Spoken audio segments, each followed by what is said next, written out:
സഖാവ് പുഷ്പന് വിട.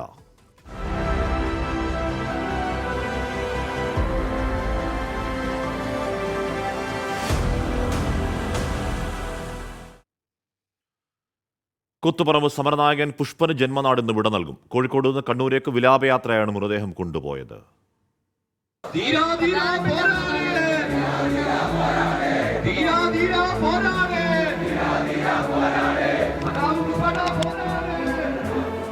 സമരമുന്നണികളിലെ അണയാത്ത ആവേശം. വിപ്ലവ വീര്യത്തിന്റെ പ്രതീകമായ പുഷ്പന് വിട ചൊല്ലാൻ വൻ ജനത്തിരക്കാണ്.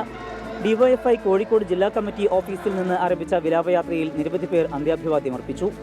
എലത്തൂർ, പൂക്കാട്, കൊയിലാണ്ടി, നന്ദി, പയ്യോളി, വടകര, നാദാപുരം റോഡ്, മാഹി, പുന്നൂൽ എന്നിവിടങ്ങളിൽ റോഡിന്റെ ഇരുവശത്തും നിരവധി പേരാണ് പ്രിയ സഖാവിനെ അവസാനമായി കാണാൻ തിങ്ങിക്കൂടിയത്. തലശ്ശേരിക്കും കൂത്തുപറമ്പിനും പിന്നാലെ ചൊക്ലി രാമവിലാസം ഹയർ സെക്കൻഡറി സ്കൂളിലും പൊതുദർശനം. വൈകിട്ട് 5-ന് മേനപ്പുറം പുതുക്കുടി വീട്ടിലാണ് സംസ്കാരം.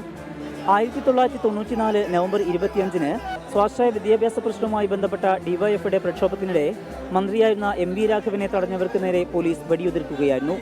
ഈ വെടിവയ്പിൽ തലയ്ക്കു പരിക്കേറ്റ പുഷ്പൻ 24-ാം വയസ്സിൽ തളർന്ന് കിടപ്പിലായി. ആരോഗ്യ പ്രശ്നങ്ങളെ തുടർന്ന് കോഴിക്കോട്ടെ സ്വകാര്യ ആശുപത്രിയിൽ ചികിത്സയിൽ കഴിയവേ ഇന്നലെയാണ് മരിച്ചത്. പ്രിയ സഖാവിനെ യാത്രയാക്കാൻ ഒരുങ്ങുകയാണ് ജന്മനാട്. അവസാനമായി ഒരു നോക്ക് കാണാനും അന്ത്യാഭിവാദ്യം അർപ്പിക്കാനും നിരവധി പേരാണ് എത്തുന്നത്. കണ്ണൂരിൽ നിന്ന് സമീർ സി മുഹമ്മദ്, 24.